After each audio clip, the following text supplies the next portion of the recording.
Hello बच्चों, चलिए प्रश्नों को पढ़ते हैं। प्रश्न है, दिया गया चित्र मनुष्य की प्रमुख अंतःस्रावी ग्रंथियों को दर्शाता है। ए से ई तक निम्नांकित भागों को पहचाने और सही विकल्प चुने।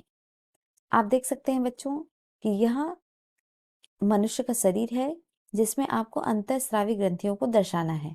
कुछ अंतःस्रावी ग्रंथियां दर्शाई गई हैं, जैसे कि हाइपोथैलेमस तथा अग्नाशय। बाकी जहाँ पे A B C D E दिया है, वहां पे आपको इस विकल्प में से चुनना है कि कौन सा सही है। आइए बच्चों, हम विकल्प की ओर बढ़ते हैं।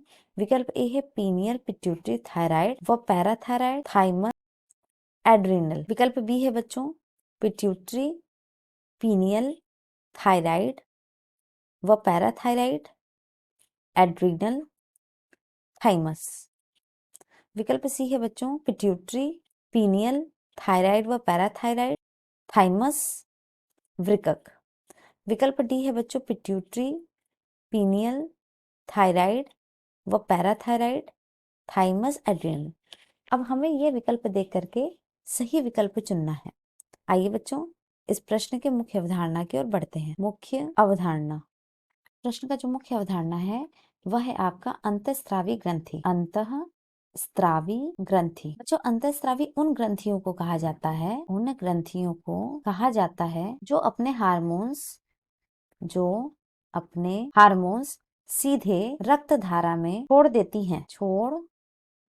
हैं। जो यहाँ पे कुछ प्रमुख अंतःस्रावी ग्रंथियां हैं, जिसमें से पहला है आपका हाइपोथैलेमस, जो कि यहाँ पे दिया हुआ है।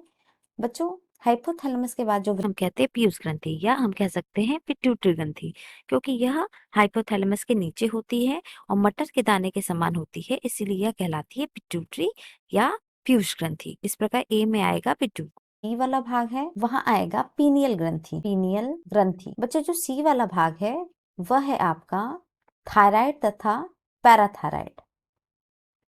थायराइड था या वह पैराथायराइड। बच्चों, जो डी को दर्शा रहा है वह आपका है ग्रंथि, थाइमस ग्रंथि। उसके बाद आप बच्चों देख रहे हैं कि अग्नाशय है। जो ई को दर्शा रहा है बच्चों वह है आपका एड्रिनल ग्रंथि। इसे एड्रिनल इसलिए कहते हैं क्योंकि रीनल के ऊपर अर्थात किडनी के ऊपर होता है, इसीलिए इसको एड्रिनल कहते हैं। आप देख सकते हैं बच्चों कि ए में आएगा पिट्यूटरी, बी में आएगा पीनियल, सी में आएगा थायराइड व पैराथायराइड तथा डी में आएगा थाइमस और ई में एड्रिनल ग्रंथि। अब विकल्प की ओर देखिए, जो विकल्प डी है उसमें ए में आ रहा है पिट्यूटरी, बी में आ रहा है पीनियल, सी में आ रहा है थायराइड व पैराथायराइड, डी में आ रहा है थाइमस और ई में आ रहा है एड्रिनल। इस प्रकार बच्चों यह स्पष्ट हो गया कि विकल्प डी सही है। आशा करते हैं बच्चों मुख्य अवधारणा के आधार पर प्रश्न का उत्तर समझ आया होगा। धन्यवाद।